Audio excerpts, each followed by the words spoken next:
Mother of cop's child changed her mind on giving statement to police. A superintendent who was crime officer at the Rotary police station in St. Andrew in July 2022 on Tuesday told the court that he had no knowledge that Kathy Smith, a former district constable who is the mother of Constable Noel Maitland's baby, had left the island.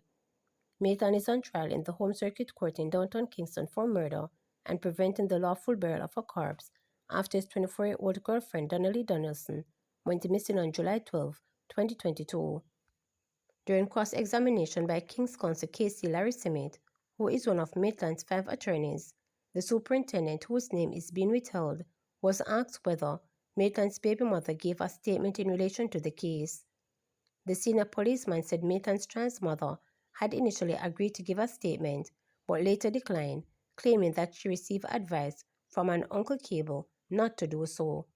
I am not aware that the trans mother left the country during the period of investigation into the matter, the superintendent told the court. He said that Maitland was always cooperative throughout the investigations and provided unimpeded access to investigators who combed his apartment and his motor vehicle for evidence. The superintendent said Maitland also made a Toyota motor vehicle belonging to his trans mother available for inspection during investigations. The superintendent further told the court that Maitland even complied with a request to make his licensed firearm available as part of the probe. When asked by Simmet if, in a statement he had given in relation to the case, he had described by color a settee that was removed from Maitland's apartment, the superintendent said he did not. In my statement, I didn't describe the settee as brownish burgundy. I agree that today is the first time I'm seeing that, the cop told the court. During cross-examination, the superintendent told the court that on July 14, 2022, he received information and the next day, based on the information he received on the previous day, he called Maitland and told him about the information he had received and explained to him that it was believed that he could assist in the investigation of a missing persons report having to do with Donaldson. I told him I wanted a statement and he gave no objection. A statement was recorded from Mr. Maitland. Arrangements were made to have Constable Noel Maitland's apartment processed by the Counter-Terrorism and Organized Crime Investigations Branch, CTOC. The apartment was processed. I spoke to Mr. Maitland again the following Monday and I told him that I wanted to have his BMW motor vehicle and the Toyota motor car belonging to Kathy and Simmet processed by CTOC. He responded by saying yes, and the cars were made available. The superintendent told the court that after he gave instructions for the cars to be processed, he tasked one of his subordinates to go to the location to identify a truck and truck driver. The truck driver was then taken to the location where he indicated that he had taken a settee. The location was a car wash, the superintendent stated.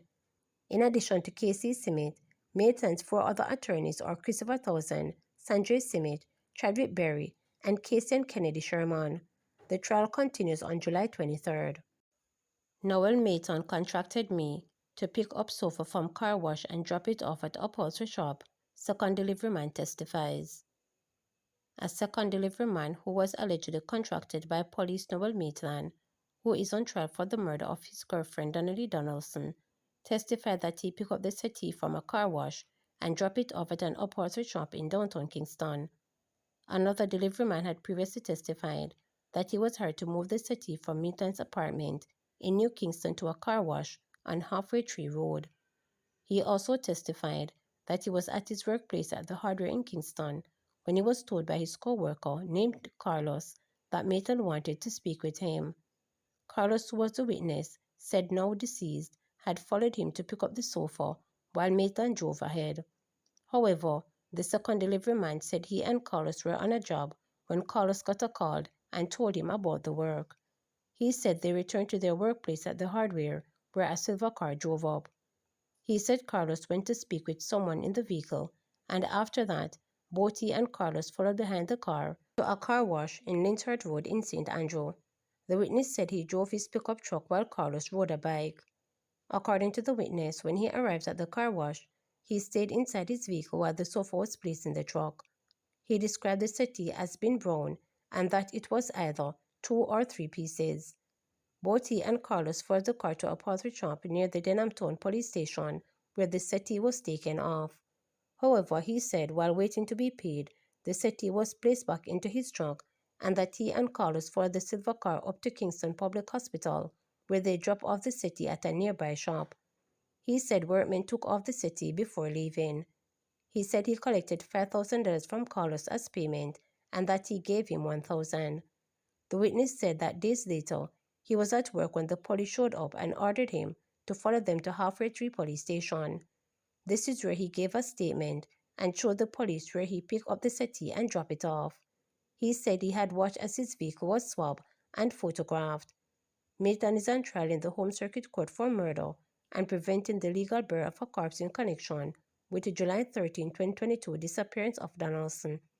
Donaldson, 24, a social media personality, swimwear entrepreneur, and customer service representative, was reported missing on July 13, 2022.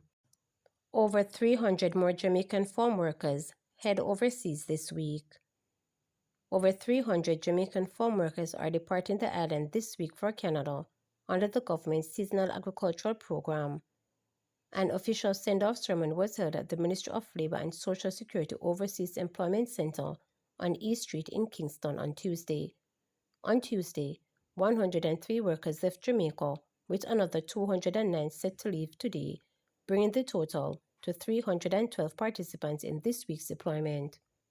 Pernell Trans Jr., Minister of Labour and Social Security, who addressed the workers, highlighted the strong weight of returning workers and the influence they have as ambassadors for Jamaica. We have almost 90% that are returning, 10% new, and many going back to the same firm because of how they have worked in a stellar job and they have been requested, he noted. He also reminded participants, for many persons in North America, both in the US and Canada, the only thing they know about Jamaica is you. Whatever impression you leave is the impression you will have for the entire country. Between January 1 and June 30, 2025, the ministry, through the Overseas Employment Program, has facilitated the placement of 6,886 Jamaican workers in Canada and the United States. Of this total, approximately 63.7%, 4,393 workers were placed in Canada, while 2,482 individuals secured opportunity in the United States. Rotary Club of St. Andrew North to invest $7.5 million in St. Jago High project. The Rotary Club of St. Andrew North has announced a $7.5 million investment to rebuild the performing arts and dance classroom at the St. Jago High School in Spanish Town, St. Catherine. The initiative will serve as the club's flagship project for the 2025-2026 Rotary year. Incoming President Point Wilson revealed that the plan during his installation ceremony on July 5th, hosted at the residence of Canadian High Commissioner to Jamaica, Mark Berman. Wilson stressed the urgent need for the reconstruction, noting that the current classroom is in a hazardous state with a collapsing roof and deteriorating floor that pose serious risk to both staff and students. We take on bold projects and push forward even when the odds are against us, but as Rotarians, we show up and make things happen, Wilson noted. The project has already received a boost, with the JMMB Joan Duncan Foundation contributing $800,000 towards the effort. In addition to the St. Jago initiative, Wilson announced plans to donate 2 automated external defibrillators to educational institutions, 1 secondary and 1 tertiary, along with staff training. This will be in support of Rotary District Governor Professor William Bill Ekpen mission to bring forward awareness of cardiovascular health and life-saving interventions. Too many students have collapsed in sports field without the necessary tools to resuscitate them or trained personnel to intervene, so we want to assist, he noted. To subscribe, like, share, and click the notification bell for daily updates.